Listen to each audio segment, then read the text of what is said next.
నాతో మాట్లాడినటువంటి వాగ్దానపు మాట, లెమ్ము తేజరిలము యెహోవా మహిమ నీ మీద ఉదయించును. 2020 సంవత్సరంలో ప్రభు ఇచ్చినటువంటి వాగ్దానం.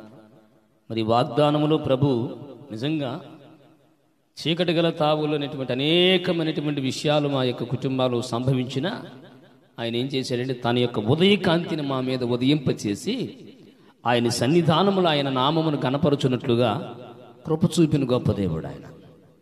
మరి ఇక 2022 సంవత్సరం ప్రభు ఇచ్చిన వాగ్దానం ఏమిటంటే యెహోవా మిమ్మును చెప్పాలి ఎంతమంది గుర్తుంది? యెహోవా మిమ్మును ఏర్పరచుకొనెను. దేవునికి మహిమ కలుగును గాక. అర్థమైందా? ఇక్కడికి ఏదో మా జ్ఞానంతోటో మా బలంతో మేము కలిగినటువంటి గొప్పతనంతో ఇక్కడికి రాలా. ఎవరు పంపితే వచ్చాము? నోరు తిరుగుతారా? మా సువార్త మనకి చూడు. ఎవరు పంపితే ఇక్కడికి వచ్చాము? గ్రహించిన వాళ్ళు ప్రతి ఒక్కరు కూడా ఈ మాట చెప్పచ్చు. ఏంటిది? దేవుడు ఎవరి ద్వారా పంపబడ్డాం ఇక్కడికి? చాలామంది ఏంటంటే ఎక్కడ దొరక్క సంచేసుకొని ఇంటింటికి అడుక్కోవడానికి వచ్చాడే నసరాపేట నుంచి అని ఎగతాళి చేసిన వాళ్ళు కూడా ఉన్నారు. నసరాపేటలో జోలి దొరక నిండక శుభపాలన వచ్చాడు అడుక్కోవడానికి సంచేసుకొని అని అన్నోళ్ళు కూడా ఉన్నారు. అయినా కూడా మనుషులు మాట్లాడే మాటలు లక్ష్య పెట్టువాడను కానీ నేను ఇందాక చెప్పాను. నేను ఎవరు పంపితే నేను ఇక్కడికి వచ్చాను? ప్రభు పంపను. ఇంకో మాట చెప్పనా? రెండో మాట ఏంటంటే అసలు నిజంగా ఇక్కడ ఉండకూడదు ప్రభువా, వేరే స్థలానికి వేరే చోటు పరిచర్యకి వెళ్ళాలని దాదాపు 4 నెలల నుంచి ప్రార్థన చేస్తానే ఉన్నాం. మరొక పరిచర్యకి వెళ్ళిపోవాలి ప్రభువా. దున్ననటువంటి బీడు భూముల్లాగా ఉన్నాయి ప్రభువా హృదయాలు అని చెప్పి అనేక సందర్భాలు ప్రభుతో మాట్లాడిదని అంటారు. ఆయన ఒక మాట, నువ్వు ఎక్కడికి వెళ్ళటానికి వీలు? చెప్పండి. నువ్వు ఎక్కడికి వెళ్ళటానికి లేదు, నువ్వు ఇక్కడ ఉండాల్సిందే. నేను చెప్పు వరకు నా పని నువ్వు కొనసాగించాల్సిందే. ఆమేన్.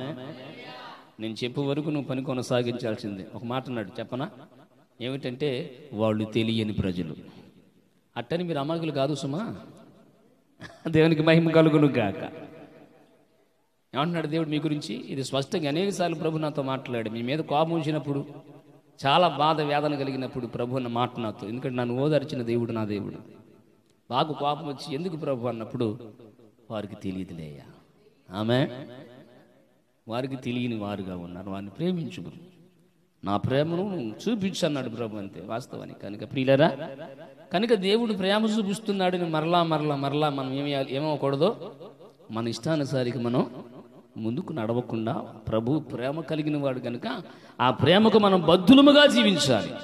అలా జీవించగలిగినప్పుడు మన జీవితాలలో ఫలభరితాలు, దేవుని ఆశీర్వాదాలు ఉంటాయి.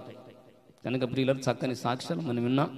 మంచిది. మరి 2020 సంవత్సరంలో కాపాడిన దేవుడు మరి 2021 సంవత్సరంలో ప్రభువు కూడా మందిరము కట్టించినట్లుగా ప్రార్థన చేద్దాం. దేవునికి మహిమ కలుగునుగాక.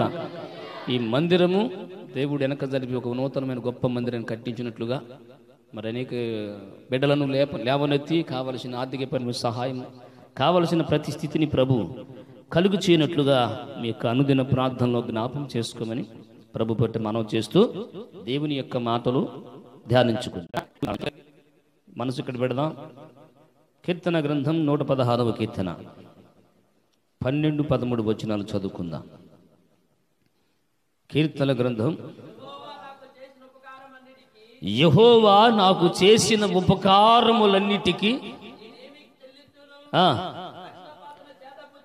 రక్షణ పాత్రను చేతబుచ్చుకొని యెహోవా నామమున ప్రార్థన చేసేదను. చిన్న ప్రార్థన చేద్దాం. తల వంచండి, కళ్ళు మూసుకోనండి. మాతో మాట్లాడు నాయన.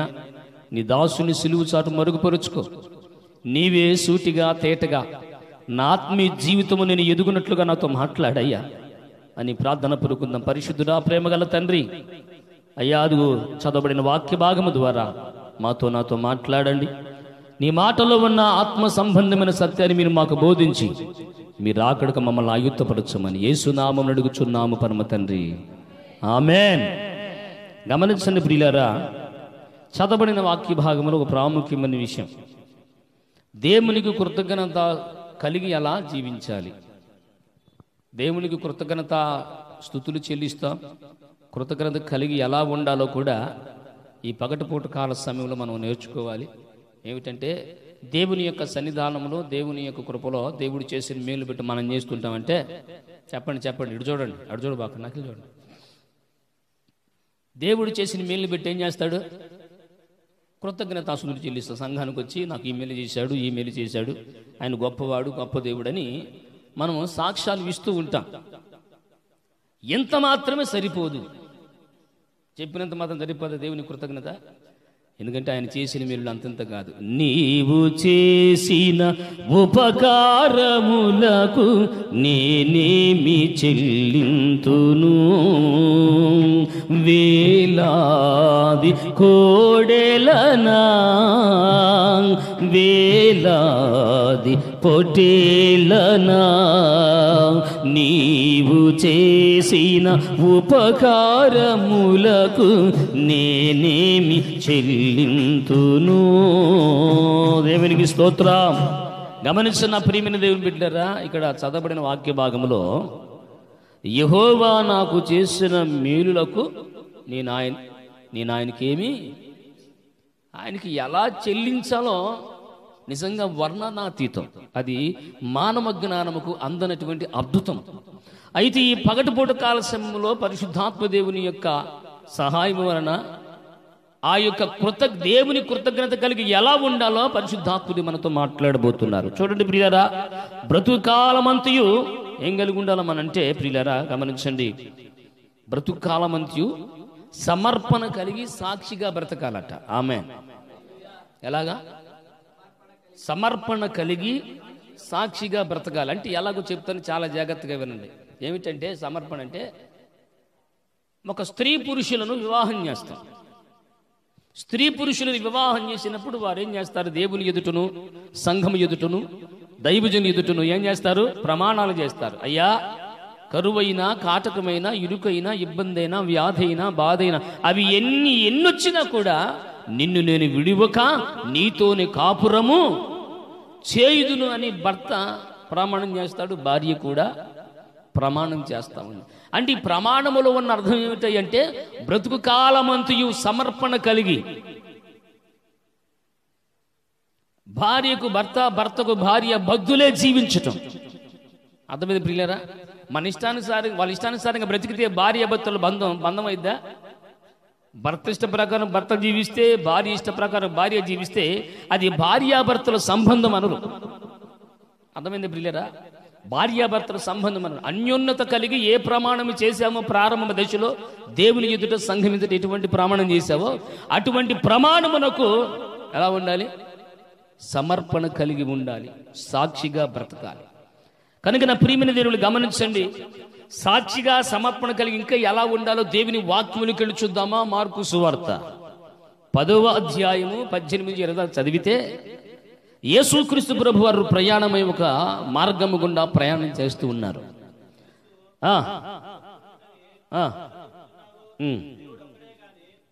మార్కు 10:18 10వ అధ్యాయము 18-20 చదువు. 10వ అధ్యాయము 18-20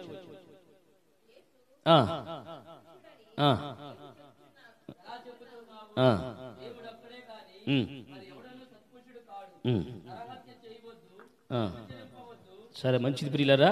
ఒక్క నిమిషం అక్కడ ఆగుదాం. దానికి ముందుగా ఒక విషయాన్ని మీకు నేను వివరిస్తాను ప్రియులారా.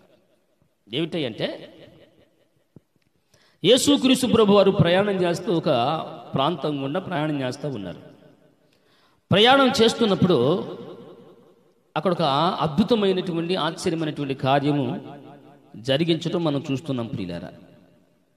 ఏమిటా అంటే యేసు ప్రభు వారు గ్రామంలోకి రాగంటే ఆ గ్రామం ఊరు బయట ఒక సమాధుల దొడ్డు ఉంది. ఏముంది? సమాధులు ఉన్నాయి. ఈ సమాధుల్లో ఒకటి దయ్యం బట్టి ఏం చేస్తున్నానంటే వస్త్రహీనుడై ఉన్నాడు. ఒంటి మీద నూనె పోగులేదు. వస్త్రహీనుడై అక్కడ ఉన్నటువంటి యొక్క రాళ్లతో తన యొక్క శరీరం అంతను ఏం చేస్తున్నాడట? గాయపరుచుకుంటూ ఉన్నాడు. ఎంతమంది ఎన్ని సంఖ్యలు వేసినా ఆ సంఖ్యలు కూడా, ఇనప సంఖ్యలు కూడా తుత్తినీరుగా చేసి ఎరగొట్టేసి ఆ వస్తువు పోతున్న మార్గంలో వస్తువు పోతున్న ప్రజలకు చాలా ఇబ్బందికరంగా ఉన్నాడు ఈ వ్యక్తి. అటువంటి సందర్భంలో యేసుక్రీస్తు ప్రభువారు ఆ మార్గం గుండా ప్రయాణం చేస్తూ ఉంటే ఆ సమాధిలో ఉన్నవాడు పరుగు పరుగున వచ్చి యేసు ఎదుట మోకరులను, ఆమేన్, ఎవరు ఎదుట? యేసు ఎదుట మోకరిల్లి, సర్వోన్నతమైన దేవుని కుమారుడా నాతో నీకేమి అన్నాడు. అంటే వెంటనే ప్రభు అన్న మాట ఏమిటి తెలుసా? నీ పేరేంటి అని అడిగాడు. నీ పేరేంటి అన్నాడు. నా పేరు సేన. సేన అంటే ఎంతమంది? అనేకులను రాయబడింది అక్కడ. గమనించండి, ఒక మనిషికి ఒక ఒంట్లో ఒక దయ్యం పెడితేనే పరి చాలా దారుణంగా ఉంటుంది. కానీ ఈ వ్యక్తికి ఎంతమంది పెట్టారట? 2000 దయ్యాలు కలిగిన వాడుగా ఉన్నాడు వ్యక్తి. మరి 2000 కలిగిన దయ్యాలు పట్టినోడు మామూలుగా ఉంటుంది. ఎంతమంది ఆపుతారు అతన్ని? ఎవరు ఆపలేరు.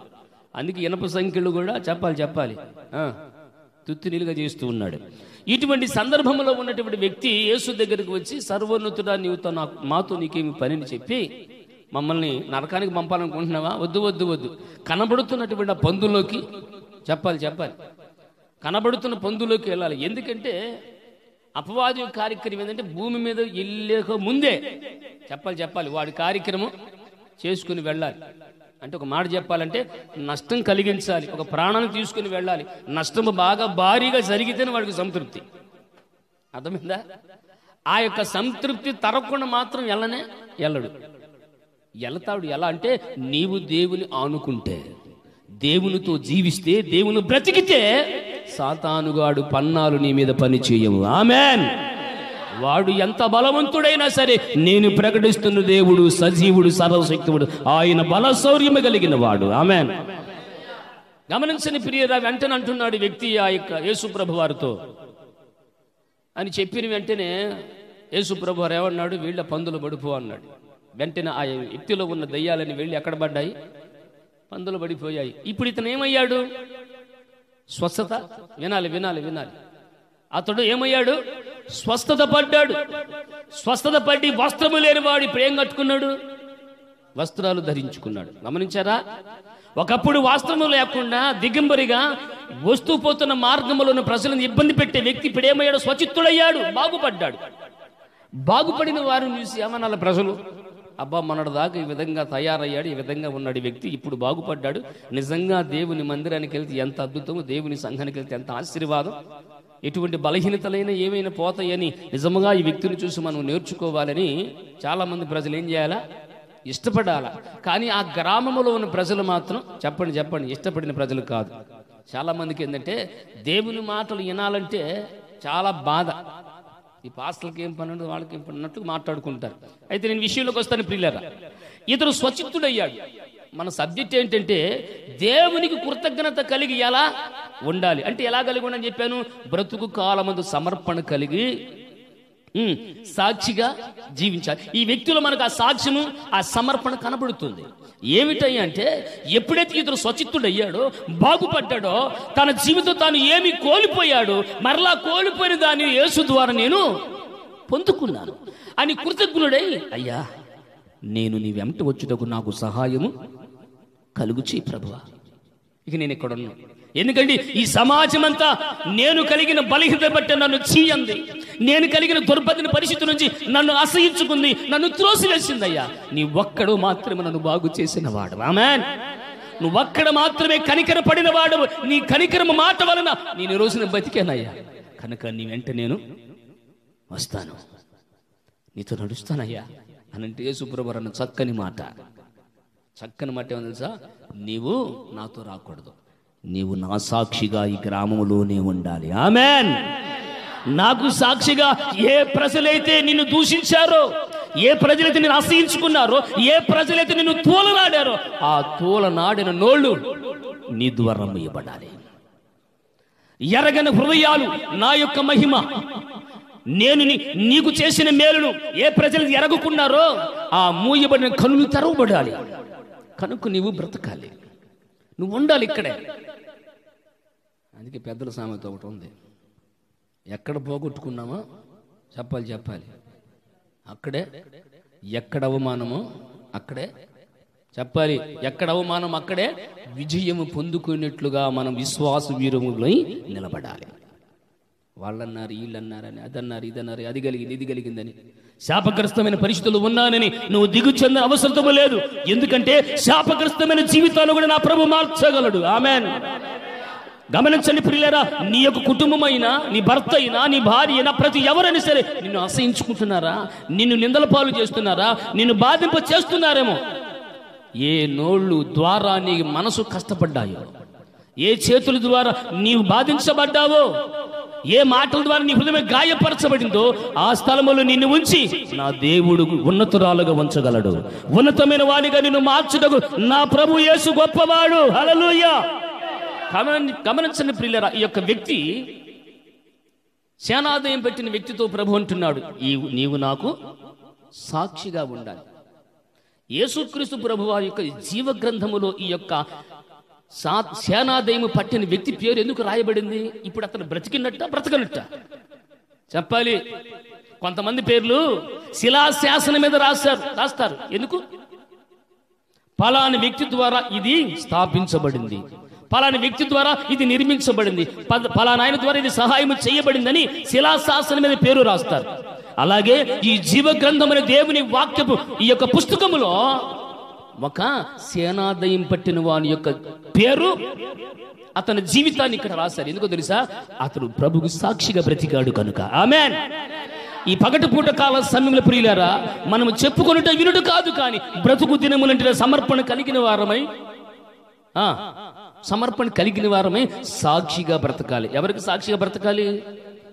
దేవుడు నాకు ఇమెయిల్ చేశాడయ్యా, దేవుడు నాకు అద్భుతం చేశాడయ్యా, నేను అడగంటే నా పుదిర్చాడయ్యా, నేను అడగంటే నా రోగం బాగు చేశాడయ్యా అని చెప్పుకుంటే మాత్రం కాదు ప్రియులారా. ఆ సాక్ష్యమునకు తగినట్లుగా మన బ్రతుకులు మారాలి. అలా మనం నిలబడి నడిచినప్పుడు దేవుని నామానికి మహిమ. ఇక్కడ సాక్ష్యం చెప్పి బయటికి పోయి సాక్ష్యానుసారంగా నడవకుండా మన ఇష్టానుసారంగా బ్రతికామనుకో, ఆ సాక్ష్యానికి విలువ ఉంటుందా? అంటే నీ దేవుని నీవు అవమానపరుస్తున్నావని అర్థం ప్రియులారా. మనం దేవునికి ఘనత తెచ్చే ప్రజలముగా ఉండాలి, కానీ అవమానం తెచ్చే వారముగా ఉండకూడదు. దేవుని మాటకు లోబడే వారముగా ఉండాలి. ఒక రోజున ఒక రాజుగారికి కుమారులు లేరు. రాజుగారికి ఎవరు లేరండి? చెప్పండి, నోళ్ళు తెరవండి. రాజుగారికి ఎవరు లేరు? కుమారులు లేరని కొంతమంది దత్త తీసుకోవాలని ఆ రాజుగారు ఏం చేశాడంటే ఒక పందెం పెట్టాడు ప్రజలకి. అందరు యవనస్తులు పిలిచారు. ఎవరైతే ఈ పందెంలో నెగ్గుతారో వారికే ఈ సింహాసనం. ఎవరైతే నేను పెట్టే పందెములు నెగ్గుతారో వారికే ఈ సింహాసనం అని చెప్పి ప్రకటన చేశాడు. దాదాపు 20-50 మంది దాకా వచ్చారు. చాలా మంది వచ్చారు. ఆయన పెట్టిన పందెంలో కొంతమంది గెలిచారు, కొంతమంది ఓడిపోయారు. చివరికి ఎంతమంది మిగిలారంటే, నాకు వెళ్ళి చూస్తున్నారా? మరి చెప్పరేంది? మాట్లాడండి. ఎంతమంది మిగిలారమ్మా? గట్టిగా చెప్పండి, మీకు వందలు చెబుతాయి. ఎంతమంది మిగిలారు? 3 మిగిలారు.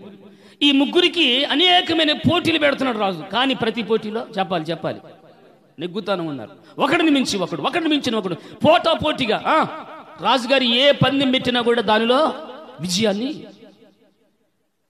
రాజుగారికి బాగా సమస్య వచ్చింది. 3కి అట్టెత్తాం సింహాసనం, ఎవడు ఒక్కడ ఉండాలి, అవునా కదా? ఎవరు ఒక్కడికే కదా సింహాసనం అని చెప్పేసి ఒక పోటీ పెట్టాడు. ఏం పోటీ అంటే పరుగు పందెము. ఏ పందెమో చెప్పండమ్మా, ఏం పందెం పెట్టారు?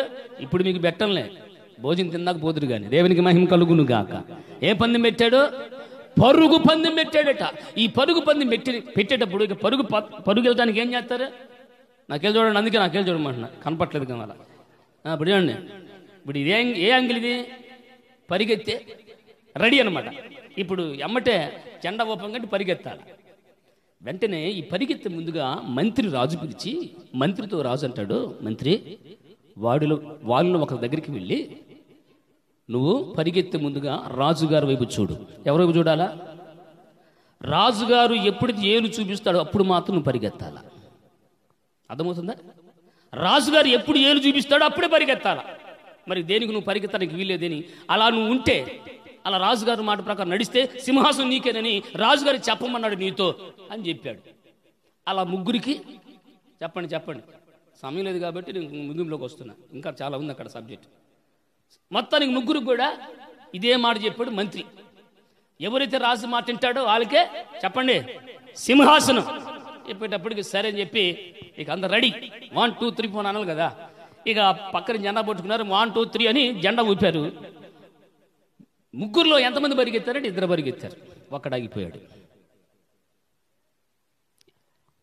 పరిగెత్తే వాళ్ళు ఏం చేస్తున్నారంటే వాళ్ళు పరిగెత్తవలసిన మార్గం వైపు చూస్తున్నారు, కానీ ఆ పరిగెత్తకుండా ఆగినోడు ఎవరి వైపు చూస్తున్నారు చెప్పాలి? రాజుగారు ఎప్పుడు ఏలు చూపిస్తాడు, నేను ఎప్పుడు పరిగెత్తాలా అని ముగ్గురు పరిగెత్తారు. ముగ్గురు పరిగెత్తేటప్పటికి అప్పుడు రాజు అన్నాడు, నా కుమారుడా, నీవే నా రాజ్యమునకు వారసుడు. అదేందయ్యా? ఏమయ్యా రాజు, నేను చెప్పే కదా మంత్రిగా, రాజుగారి ఏలు చూపించేలోగా మీరు పరిగెత్తకపోతే ఏంటి? నేను చెప్పినా కూడా మీరు ఎందుకు పరిగెత్తండి? అలవాట్లో చెప్పానే, అర్థమైంది, అలవాట్లో పొరపాటు అయిందయ్యా అంటే ఇతను అడిగితే ఇతను అంటాడు, రాజుగారి సెలవిచ్చిన మాటే నాకు చెప్పాలి, రాజుగారు ఇచ్చిన మాటే నాకు శాసనం, అది రాజు యొక్క శాసనము కనుక ఆ రాజు యొక్క సింహాసనము అధిష్టవటానికి ఆయన కోరిక కనుక ఆయన కోరికను బట్టి నేను నడవాలి, కనుక ఆయన చూపించినటువంటి ఏలును బట్టి నేను నడవాలి, కానీ ఈ జనాన్ని బట్టి కాదు. ఆమేన్. అదే లోక సంబంధంగా మనకు కలిగేటువంటి ఆశీర్వాదం అనేకం ఉండొచ్చు, కానీ దేవుని ద్వారా కలిగే ఆశీర్వాదము ఉన్నతంగా ఉంటుంది ప్రియులారా. అర్థమైందా? మనము లోకం ద్వారా సంపాదించుకునే సంపాదన, లోకం ద్వారా కలిగే ఆశీర్వాదం సంవత్సరం పని చేయొచ్చు, 2 ఏళ్ళు పని చేయొచ్చు, 3 ఏళ్ళు పని చేయొచ్చు, 4 ఏళ్ళు పని చేయొచ్చు, నీ కష్టము ద్వారా, లేకపోతే నీ యొక్క బంధువుల ద్వారా వచ్చేటువంటి లాభసాటికి ద్వారా. కానీ నేను ప్రకటిస్తున్న యేసయ్య ద్వారా కలిగే ఆశీర్వాదం, ఓబేదు కుటుంబం ఏ విధంగా ఆశ్రయించబడిందో ఆ విధంగా నీ కుటుంబాలు తరతరములకు 1000 తరములకు దేవుడు ఆశ్రయించబడును గాక. హల్లెలూయా. అది దేవుని ఆశీర్వాదం. ఇప్పుడు ఇటుగూడు పరుగు పందెములు పరిగెత్తేవాడికి తప్పకుండా బహుమతి ఇస్తారు. ఇప్పుడు పరిగెత్తులకు ఏం బహుమతి ఇస్తారు? చిన్న కప్పు ఇచ్చి 1000 రూపాయలు డబ్బులు ఇచ్చి పంపిస్తారు. కానీ ఒక రాజసింహాసనమే తీసుకుంటే రాజ్యాన్నే చెప్పండమ్మా గట్టిగా, తెలిసిన మాట, కొత్త మాటలు ఏం చెప్పట్లేదు మీకు. రాజ్యక సింహాసనం ఎక్కితే రాజ్యాన్నే పరిపాలించవచ్చు. అటువంటి కృప ప్రభు మనకిచ్చాడు. అందుకంటాడు, నన్ను ప్రేమించిన వారిని నేను ప్రేమిస్తున్నాను, వారిని నా ఆస్తికి కర్తలుగా చేస్తాను. ఆమేన్. ఎవరిని ప్రేమిస్తే ఆస్తికర్తలు చేస్తారు? నీ భర్తనా, నీ కుటుంబాన్న? ఎవరిని ప్రేమించాలి? అదేంటండి పాస్టర్ గారు, మా ఆయన్ని ప్రేమించొద్దా? అదేంటి పాస్టర్ గారు, మా బిడ్డలు ప్రేమించొద్దా? ప్రేమించాలి. ప్రభు అంటాడు, నాకంటే ఎక్కువగా దేని నువ్వు ప్రేమించటానికి వీలు లేదు. ప్రథమ స్థానము నాకు ఇవ్వాలి, నీ ప్రేమ నా సొత్తు, అంతేగాని మరొక సొత్తు కాదని ప్రభు యొక్క వాక్యం సెలవిస్తుంది. ప్రియులారా గమనించండి, ఇప్పుడు శానాదయము పట్టిన వాడు ఏమయ్యాడు? జీవితకాలం అంతయు సమర్పణ కలిగిన వాడై సాక్షిగా యేసు కోసము బ్రతికిన వ్యక్తి కనుక ఆయన పేరు ఈ జీవ గ్రంథములో వ్రాయబడి ఉంది. ఆమేన్. అట్టి సాక్షిగా నీవు ఉందువో గాక, అటువంటి సమర్పణ కలిగి నీవు జీవించుదువో గాక. అందుకే పరిశుద్ధ గ్రంథములో భక్తుడైనటువంటి పౌలు అంటారు, 1 కొరింథీ పత్రిక 15వ అధ్యాయం 10వ వచనంలో చూస్తే ఒక చక్కని మాట వ్రాయబడింది. 1 కొరింథీ పత్రిక 15వ అధ్యాయం 10వ వాక్యాన్ని చూడగలిగితే చక్కని మాట వివరిస్తున్నాడు. నేనేమయ్యున్నానో, అయినను నేనేమయ్యున్నానో అది దేవుని కృప వలనే కలిగింది, కానీ మరి నాకు అనుగ్రహించబడిన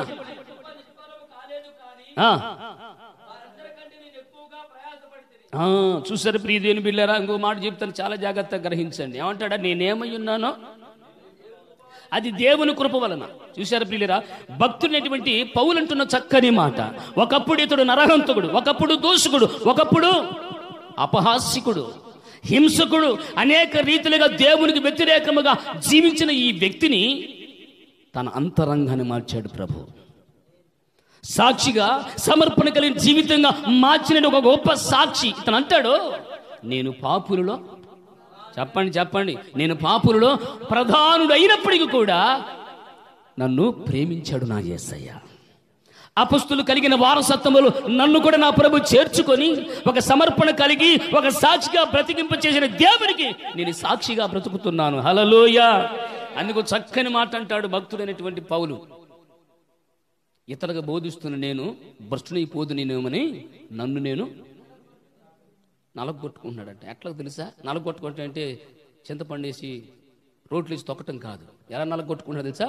ఉపవాసపు జాగారముతో, ఉపవాసం అనగా శరీర సంబంధమైనటువంటి కోరికలను చంపుట.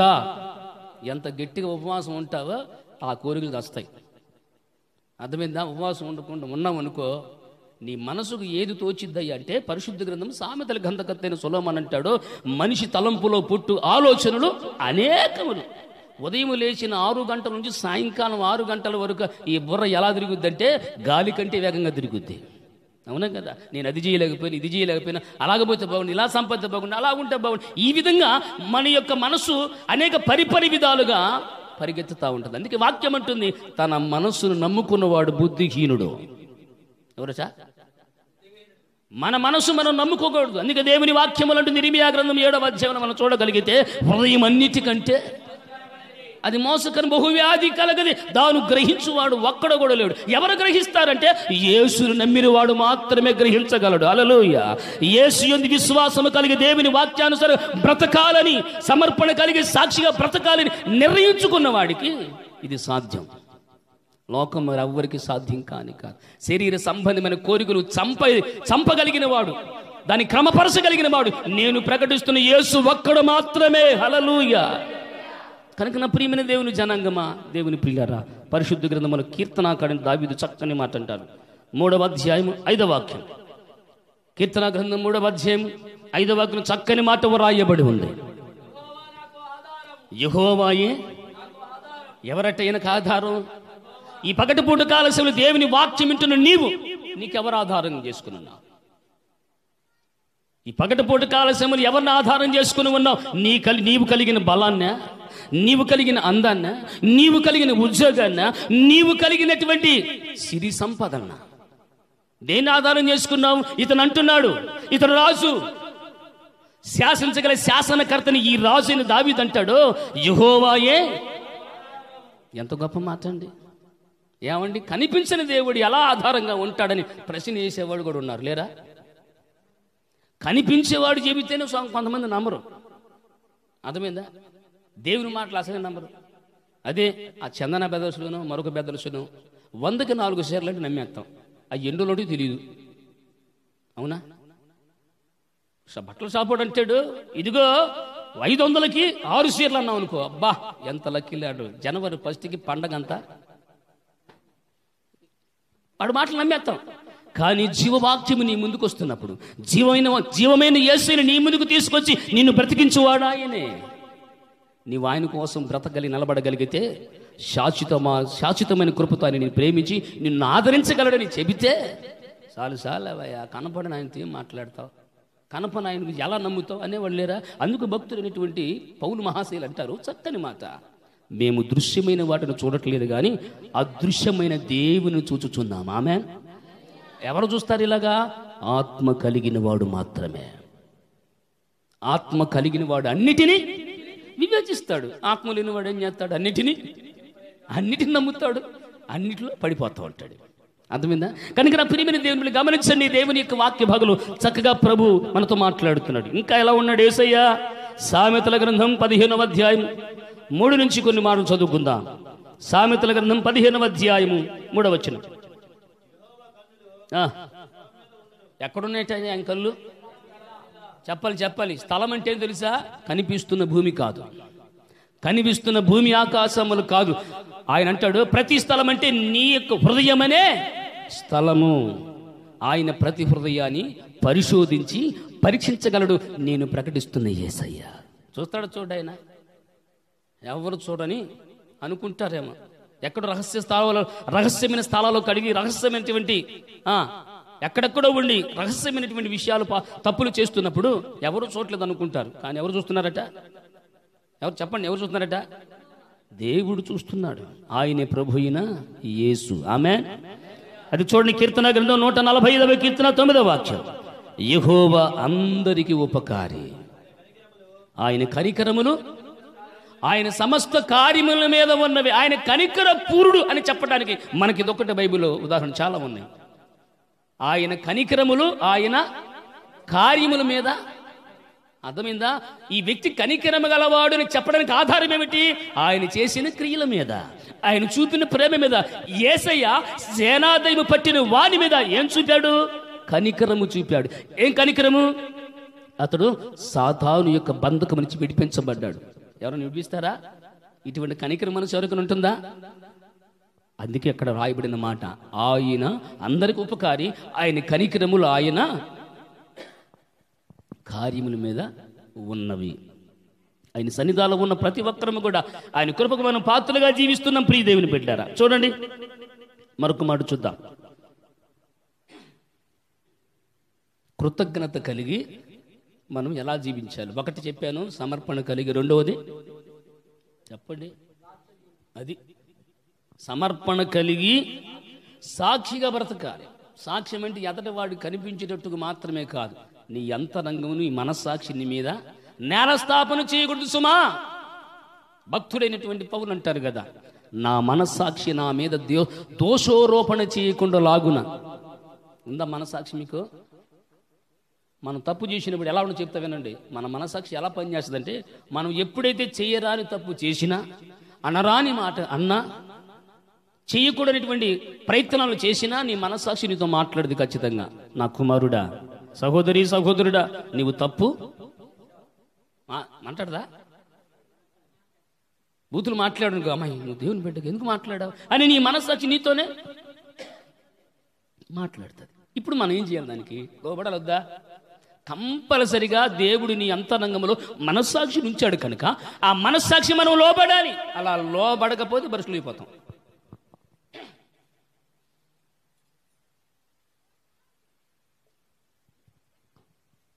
అందుకే మరొక విషయాన్ని మీకు నేను చూస్తాను. దేవుని ద్వారా మేలు పొంది కూడా కృతజ్ఞత లేని వారు చాలామంది ఉన్నారండి. మొదటి 2 సమూయేలు గ్రంథం 17వ అధ్యాయం, 2వ సమూయేలు గ్రంథం 17వ అధ్యాయంలో ఒక ఆయన కనబడతాడు. ఆయన పేరు అబషాలోము. ఎవరండి? ఎవరి అబషాలోము? దావీదు యొక్క కుమారుడు. ఈ దావీదుకి కుమారుడైనటువంటి యొక్క అబషాలోము జీవితాన్ని చాలా మనం జాగ్రత్తగా క్షుణ్ణంగా పరిశీలించగలిగితే, ఈ అబషాలోము మంచి అందగాడు. ఎవరండి? చెప్పండి అమ్మా. ఇంకో మాట చెప్పనా? అబషాలోముకి చాలా జుట్టు చాలా అందంగా, అసలు జుట్టును చూసి పెనిమిస్తారట. అసలు ఆ జుట్టు చూడంగానే ప్రేమించాలి అని మనసు కలుగుద్దట. అబషాలోము అంతా చెప్పండమ్మా, అంతా అందగాడు. ఆయన చూడంగానే అటువంటి యొక్క భావన వచ్చేస్తుంది. ఇటువంటి అబషాము చక్కని వాడైనటువంటి అబషాలోము జీవితంలో ఒక విషాదకరమైన స్థితిని మనం చూడగలం ప్రియులారా. తండ్రి పట్ల కృతజ్ఞత లేని జీవితం. ఒక రోజున మీకు చరిత్ర చెప్పాలంటే అర్థం కాదు కనుక, అబషాలోము చెల్లెలు ఉంది. ఎవరికున్నారు? అబషాలోము గారికి ఒక చెల్లెలు ఉంది. అదేవిధంగా దావీదు కూడా ఎక్కువ సంతానం కనుక ఆ సంతానంలో ఉన్నటువంటి వారు ఆ అమ్మ మీద మనసు పడ్డాడు. అక్కడ కార్యక్రమం జరిగిపోయింది, తప్పు జరిగిపోయింది. అబషాలోము చెల్లి అవమానపరచబడింది, ఆమె చెరపబడింది. అవమానపరచబడిన తర్వాత పరిగెత్తుకుంటూ అబషాలోము దగ్గర వచ్చి ఏడిచింది. ఆమె ఏడవంటే, అమ్మా ఏడవబాకులే, భయపడుతులే, ఏడవబాకులే నా బిడ్డను ఓదార్చాడు, వెళ్ళాడు. కానీ చెల్లి పట్ల జరిగినటువంటి ఆ అమానుష్యమైన కార్యం ఎక్కడ దాచుకున్నాడు? మనసులో దాచుకొని తన చెల్లిని పాడు చేసిన వ్యక్తిని, సమయం వచ్చేసింది, చరిత్ర చాలా పెద్దదుంది, అక్కడ చంపేశాడు. చంపివేసిన తర్వాత మెలకుండా ఇక్కడి నుంచి ఇంకా తండ్రి చంపుతాడేమోనని తండ్రి యొక్క సన్నిధి రాజ్యాన్ని విడిచి అబషాలోము అయ్యాడు, వెళ్ళిపోయాడు. వెళ్ళిపోయిన తదుపరి కార్యక్రమంలో ప్రియులారా ఎట్టకేలని, ఎందుకంటే పితృవాత్సల్యత కొన్ని తప్పులు చేస్తుంది. పితృవాత్సల్య తప్పులు చేస్తాం చేయమా? కొడుకులు ప్రేమించాలి, బిడ్డలు ప్రేమించాలి, కానీ అధికమైనటువంటి ప్రేమ వాడు తప్పు. నేను చాలాసార్లు మీకు చెప్పాను, స్కూల్లో దొంగతనం చేసి వచ్చాడు అనుకో, వాడిని ఏం చేయాలా? గద్దించాలా. అంతేగాని అరే నీకు బలే దొరికి, దేవుడు బలే ఇస్తాడా నీకు? ఎక్కడి నుంచి దొరుకుతాయి? ఎవరిదో పోగొట్టుకుని దొరుకుద్ది, అవునా కాదా? ఆడేడుసేపు మనకు తగులుద్ది. అర్థమైంది? అట్టాడు కాదు ప్రియులారా, గమనించండి. ఇక్కడ చాలా ఆత్మ సంబంధం మనం చూడగలం ప్రియులారా. ఈ అబషాలోము పారిపోతే అబషాలోము మీద దావీదు మనసు కలిగి ఉన్నాడు, ప్రేమ, పితృవాత్సల్యం. తప్పు చేసినా కూడా అబషాలోము మీద ఏం కలిగి ఉన్నాడు? దావీదు ప్రేమ కలిగి ఉన్నాడు. ఈ ప్రేమ కలిగి ఉన్నాడని తన యొక్క సైన్యాధిపతి అయినటువంటి సిరియా కుమారుని నాదాబుకు తెలిసింది. అంటే ఒక మాట చెప్పాలంటే, దావీదు యొక్క మేనల్లుడు నాదాబు. ఎవరు? మేనలుడు, ఆ సైన్యంలో సైన్యాధిపతిగా ఉన్నాడు ఈ వ్యక్తి. ఈ యొక్క వ్యక్తి దావీదు యొక్క మనసు ఎరిగిన వాడు కనుక ఎట్టకేలకనగానే అబషాలోము మరలా తీసుకొచ్చి రాజ్యంలో ఉంచాలనుకున్నాడు.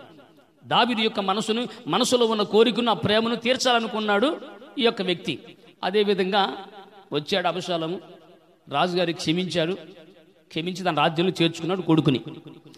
చేర్చుకున్న తర్వాత ఈ కుమారుడు తండ్రికి పట్ల, తన యొక్క అన్నల పట్ల చేసినటువంటి తప్పిదమును బట్టి ఏం కలిగి ఉండాలి? మరలా తండ్రి నన్ను చేర్చుకున్నాడు, నా తప్పుని ఎరిగి నా అపరాధం చేర్చుకున్నాడు కనుక నేను ఇప్పుడు ఎలా ఉండాలి?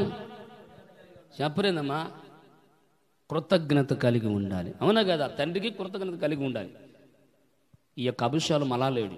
పైకేమో తండ్రి మీద వాత్సల్యత, లోపల అంతరంగంలో తండ్రిని సింహాసనం దించి పెట్టాలని ఆశ.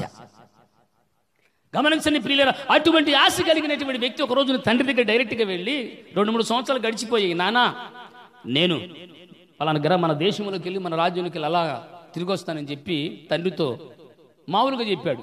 కానీ అక్కడికి వెళ్ళిన తర్వాత కొంతమంది జనాన్ని ప్రజలను పోగు చేసుకొని నేను రాజును కాబోతున్నానని ప్రకటించుకున్నాడు. తనకు తానుగా ప్రకటించుకున్నాడు. తండ్రి ప్రకటించక మునిపే తాను రాజుగా ప్రకటించుకున్నాడు. తనకు తానునే గొప్ప చేసుకుంటూ ఉన్నాడు. ఈ వార్త ఎవరికి తెలిసింది? తండ్రిని దావీదు తెలిసింది. ఇక జనం ఎప్పుడైతే అబషాలోము దావీదు తర్వాత రాజు అయ్యాడని తెలిసిందో అక్కడ ఉన్న ప్రజలందరూ చెప్పాలి, బెల్లం ఉన్న కాడికి, అది చెప్పని టక్కని ఎమ్మటి అర్థం కావాలి. బెల్లం ఉన్న కాడికి, అవునా?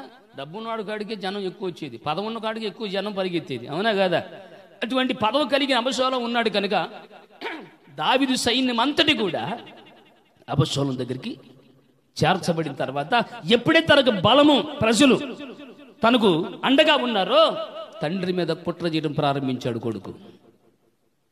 ఎట్లా చంపాలి, ఎట్లా సింహాసనం దించాలని చెప్పి తెలిసేటప్పటికి దావీదు మనసు ఎటువంటిదంటే చాలా సున్నితమైన మనసు. సరే, నా రాజ్యం నా కొడుకు ఏడుకొని తను అడవి పాలు పెట్టాడు, వెళ్ళిపోయాడు. గమనించండి ప్రియులారా, ఇప్పుడు మీరు గమనించాలా, తండ్రి తను క్షమించి తను ఇంట చేర్చుకున్నప్పుడు కలిగిన కుమారుడు ఏమై ఉండాలి? కానీ ఆయన కృతజ్ఞత కలిగి ఉన్నాడా? కృతజ్ఞత లేకపోతే ఎటువంటి గతి పట్టిదో చెప్తా వినండి. కృతజ్ఞత దేవుని పట్ల, దేవుడు చేసిన మేలు పట్ల మనం సమర్పణ కలిగి సాక్షిగా బ్రతకకపోతే అబషాలోము పట్టిన గతి ఏమిటి తెలిసే ప్రియులారా? ఎప్పుడైతే తండ్రి మీద దేశము కలిగి ఉన్నాడో, కుట్ర కలిగి ఉన్నాడో, అతను కలిగిన కుట్రని అతననే గమనించండి ప్రియులారా, చేసినట్లుగా దేవుని వాక్యములో రాయబడింది. ఒక రోజున దావీదుని పట్టుకోవడానికి, దేవుని చంపటానికి పరిగెత్తుకుంటూ వెళితే, నేను ఇందాక చెప్పా అబషాలోము జుట్టు ఎట్ట ఉంటుందట, చాలా అందంగా ఉంటుంది. ఇంకా మాట చెప్పంటే ఉంగరాలు జుట్టు అప్పుడప్పుడు మా అమ్మాయికి ఉండేది. అప్పుడప్పుడు చిన్నప్పుడు చాలా ముచ్చటగా, చాలా బేబీలాగా ఉండేది. అర్థమైందా? అట్లా ఉంగరాలు జుట్టు ఇంకా బ్రహ్మాండంగా ఉండేది అయ్యగారికి. ఎవరికి? అబషాలోము గారికి. రాజుగా ఆ యొక్క దావీదుని పట్టుకోవాలని చెట్ల గుండా ప్రయాణం చేస్తూ ఉన్నాడు. అవన్నీ రేగు చెట్లు. ఆ రేగు చెట్ల గుండా ప్రయాణం చేస్తా ఉంటే గమనించండి ప్రియులారా, ఆ రేగు చెట్లు ఏం చేసింది? జుట్టుని చెప్పండి పట్టేసింది. ఇప్పుడు తొండపిల్లలాగా ఏలబడుతుంది కింద. ఇప్పుడు దొరికాడు దావీదుకి. దావీదు విడిచిపెడతాడు కొడుకు కాబట్టి. దావీదు దగ్గర పనివారు మాత్రం అబషాలోముని విడిచిపెట్టల, ఒకే ఒక్క బాణంతో కొట్టి చంపేశారు. దిక్కులేని సావు, చచ్చాడు. ఈ యొక్క వాక్య భాగం ఆత్మసమ సత్యం అంటే ప్రియుల సత్యం ఏమిటంటే మనము కృతజ్ఞత కలిగి ఉండాలి. కృతజ్ఞత లేకపోతే ఏమవుతామో చాలా ఇబ్బందులు పడతాం. చూడండి, వాక్యం చదువుంది హెబ్రీ పత్రిక 6వ అధ్యాయం 4వ వాక్యం. భక్తుడిని పౌలు మహాశైలు అంటారు, చక్కని మాట. హెబ్రీ పత్రిక 6వ అధ్యాయం 4వ వాక్యం.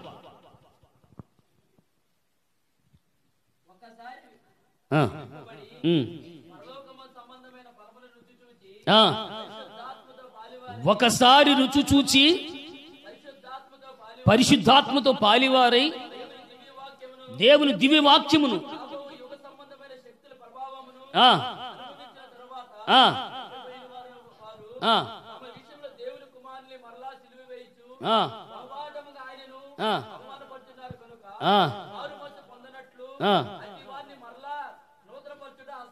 గమనించండి ప్రియులారా, ఒకసారి వెలిగించబడి దేవుని యొక్క ఆత్మ సత్యాలు గ్రహించి దేవుని యొక్క వరము పొందుకొని తప్పిపోయిన వాళ్ళు ఏమట ఒక్క మాట చెప్పాలంటే సింపుల్గా చెప్పండి, ఆ వాక్యం అంతా వివరించిన టైం చాలదు. కానీ ఆ వాక్యములో ఉన్న సత్యం ఏమిటంటే కృతజ్ఞత లేని వారుగా ఉన్నారు. పాపములో ఉన్న నన్ను ప్రభు బ్రతికించాడు.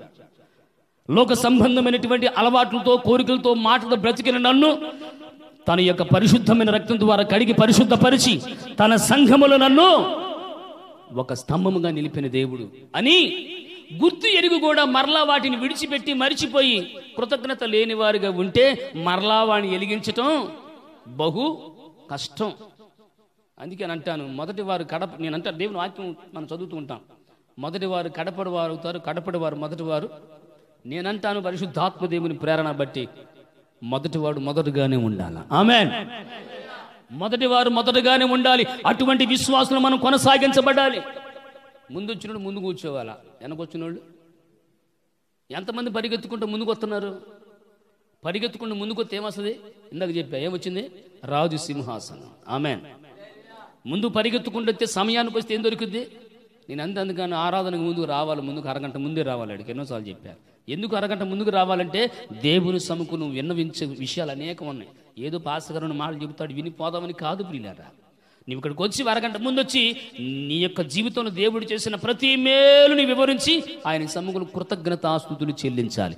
అలా చెల్లించినప్పుడు ఇక్కడ చెప్పబడుతున్న ప్రతి మాట నీ జీవితంలో ఫలిస్తుంది. ప్రతి ఒక్క వాక్యము నీ బ్రతుకులలో ఫలభరితముగా దేవుడు మారుస్తాడని వాక్యం సెలవిస్తావు. చదవండి మొదటి తిమోతి పత్రిక 3వ అధ్యాయం 1 నుంచి కొన్ని వచనాలు చూద్దాం. మొదటి తిమోతి పత్రిక 3వ అధ్యాయం. ఎందుకంటే ఇలా బిగిన్ చేసింది లేటు కాబట్టి ఇక లేటుగా మిమ్మల్ని వదిలిపెడతారు. కనీసం 3 అన్న అవుద్ది. దేవునికి మహిమ కలుగును గాక. హల్లెలూయా. ఎవడైనను అధ్యక్ష పదవి ఆశించిన ఎడల అటువాడు దొడ్డ పనిని అధ్యక్షుడు వాడు మొట్టమొదటి మాట చాలే. మొట్టమొదటి మాట చదువు ఒకసారి. మొట్టమొదటి మాట అధ్యక్ష పదవి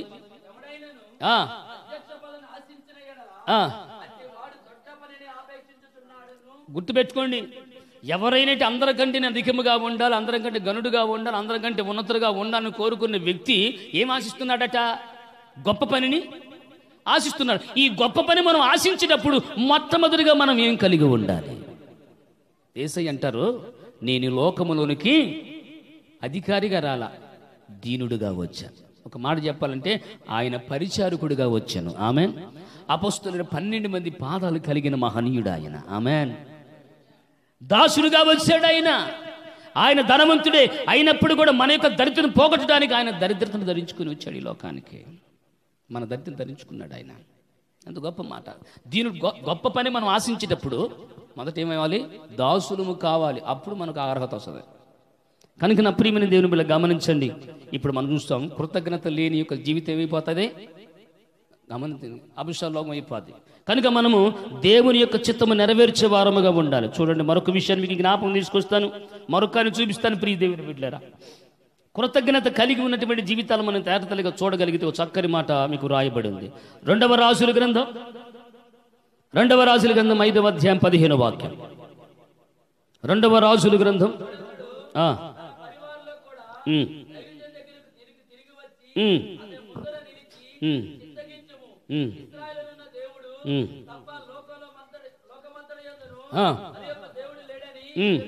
ఒక గ్రామంలో ఒక కుష్ఠరోగి ఉన్నాడు, మనకు బాగా తెలిసిన ఆయన పేరేంటి చెప్తారా? నయమాను. పాత నిబంధన చరిత్రలో చూస్తే నయమాన్ అనే కుష్ఠరోగి ఉన్నాడు.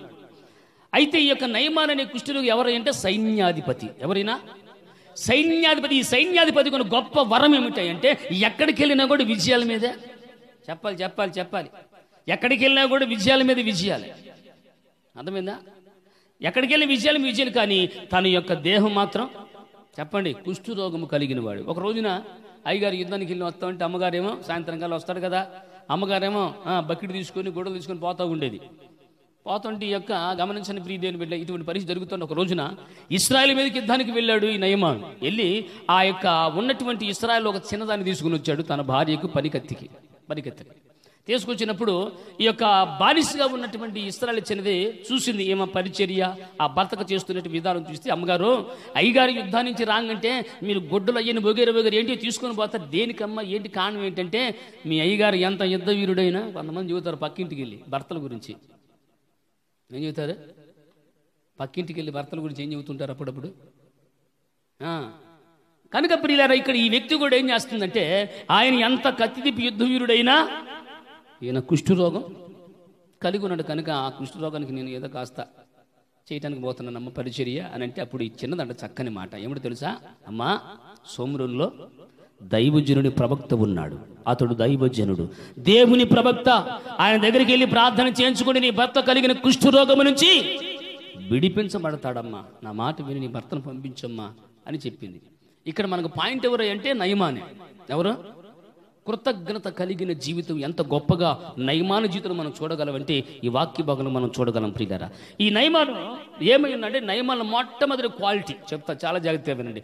నయమాను ఎప్పుడైతే ఈ యొక్క చిన్నది ఈ మాట ప్రకటించిందో, తన భార్య చెప్పిన మాట ప్రకారం నయమాను ప్రయాణమయ్యాడు. ప్రయాణమయ్యే ముందుగా ఏం చేశాడు అంటే కానుకలు తీసుకుని బయలుదేరాడు. ఆమె ఏం తీసుకుని బయలుదేరాడు? ఏని కానుకయ్యాలా? ఏదైనా స్వస్థత కలిగితే, అద్భుతం జరిగితే ముందుగా అయ్యా ప్రభువా, మనం ప్రార్థన చేస్తామంట, ప్రభువా నాకు ఈ రోగం పోతే నేను పలానా ఇస్తా, నాకు ఈ సమస్య నుంచి అప్పులు పోతే ఇది ఇస్తా అని ముందు మనం ఏం చేస్తాం, ఆప్షన్ పెడతాం. నువ్వు చేస్తే ఇస్తా, నువ్వు చేస్తే వస్తా, నువ్వు చేస్తే నడుస్తా, నువ్వు చేస్తే పాడతా, నువ్వు చేస్తే ప్రకటిస్తా అన్నీ ఆయన చేతి.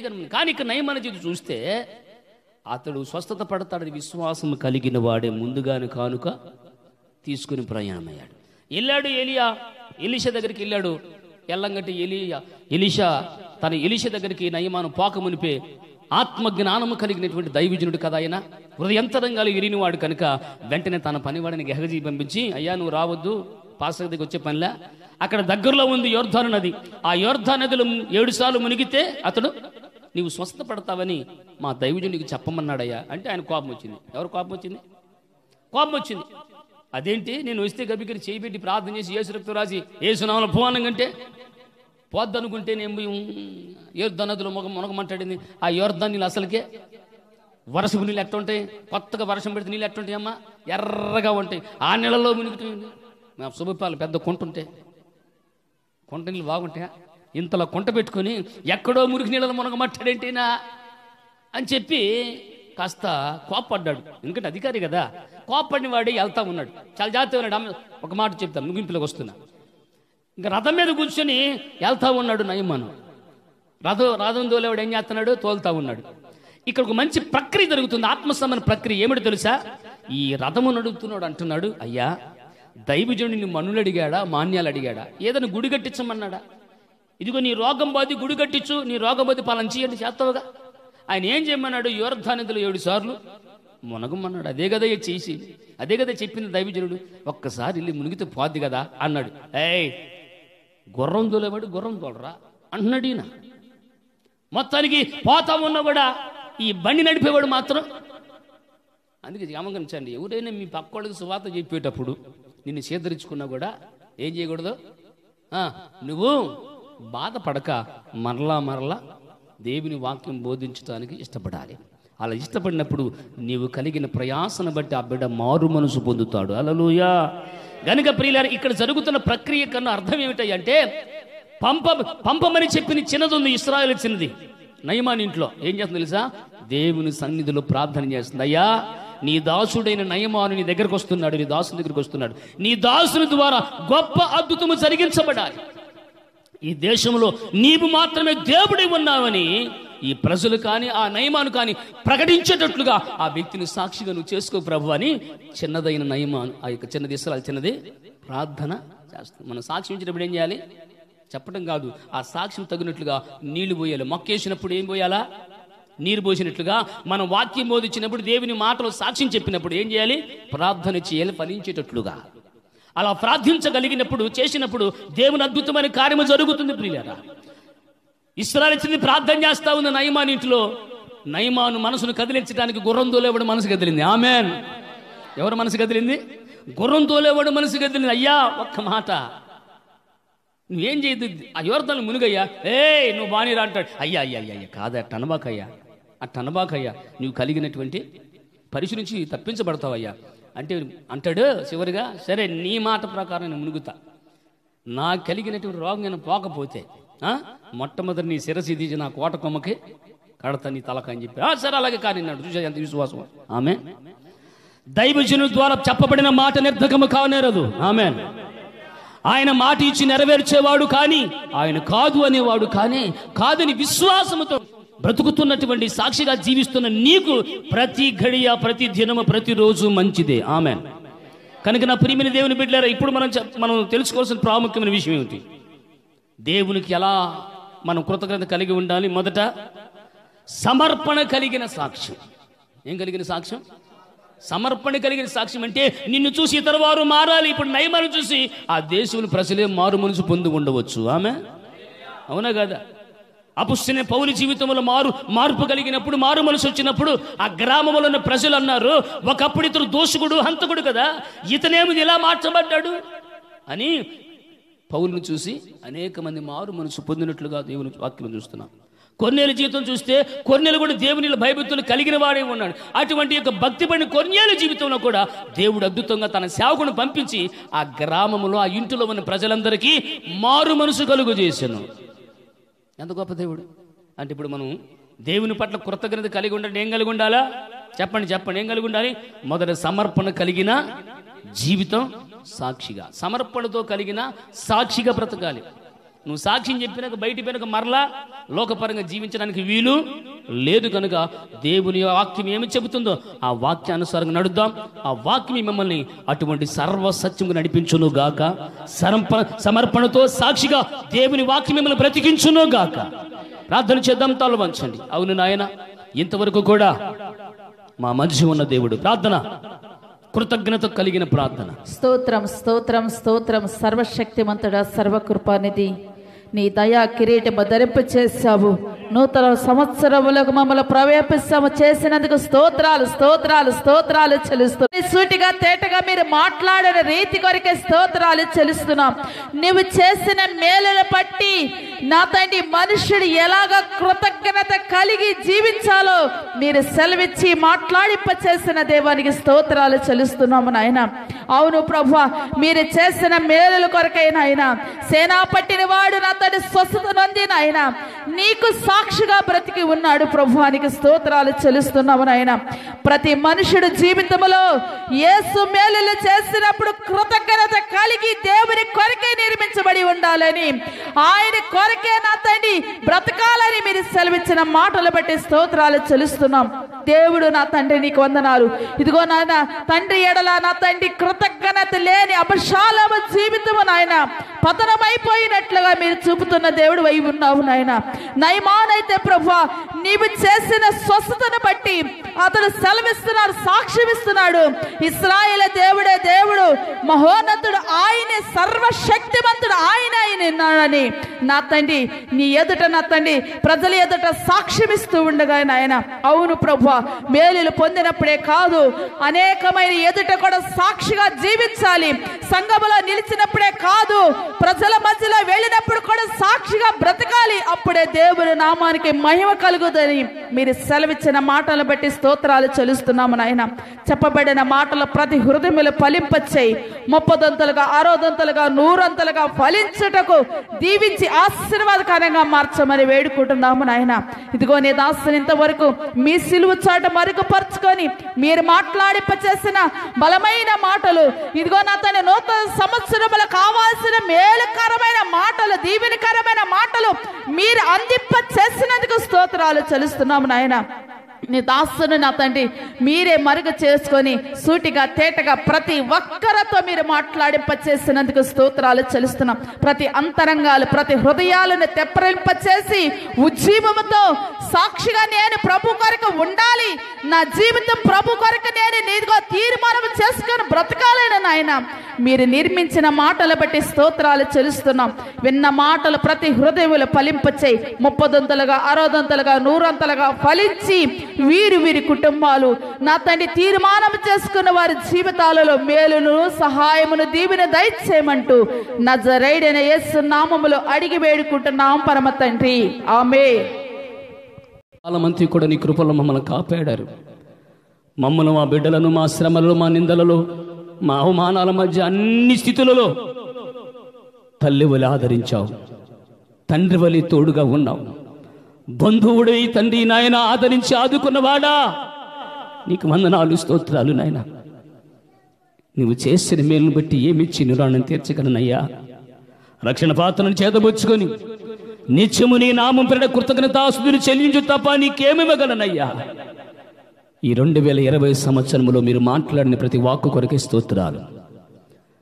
నీ ఎడల ఎటువంటి కృతజ్ఞత కలిగి ఉండాలో ఇదిగో సమర్పణ కలిగిన సాక్షిగా జీవించమని సెలవిచ్చావు. అటు రీతిగా మమ్మల్ని మీరు మారుస్తున్నందుకై స్తోత్రం, స్తోత్రం, స్తోత్రము నాయన. నీ మహిమ గల కార్యాలు మా జీవితాలు మీరు జరిగించబోతున్నందుకై మీకు స్తోత్రం, మీకు స్తోత్రము నాయన, స్తోత్రము నాయన, స్తోత్రము నాయన. పరిశుద్ధాత్మ దేవుడా నీకు వందనాలు చెల్లిస్తున్నామయ్యా. నీ దయగల నామమును బట్టి, శక్తిగల నామాన్ని బట్టి ప్రార్థిస్తున్నాము స్వామి, నీకు వందనాలు నాయన. ఎందరైతే ప్రభువా సమస్య కలిగి, భారము కలిగి నీ సమీని స్థలంలో ఉన్నారు, అట్టి యొక్క సమస్య నుంచి విడుదల కలుగు చేయదువుగాక. రోగము కలిగి ఉన్నారన్నట్టు రోగం నుంచి విడిపించుదురుగాక. మీకు క్షేమము కలుగునుగాక. మీ జీవితంలో అభివృద్ధి కలుగునుగాక. మీకు సంతోవస్త్రము ధరింప చేయునుగాక. ఇదిగో ఆయన యొక్క అమూల్యమైనటువంటి ఆశీర్వాదం మీ గృహములో విరసిల్లునుగాక, వర్ధిల్లునుగాక. అయ్యా నీకు వందనాలు చెల్లిస్తున్నాము నాయన.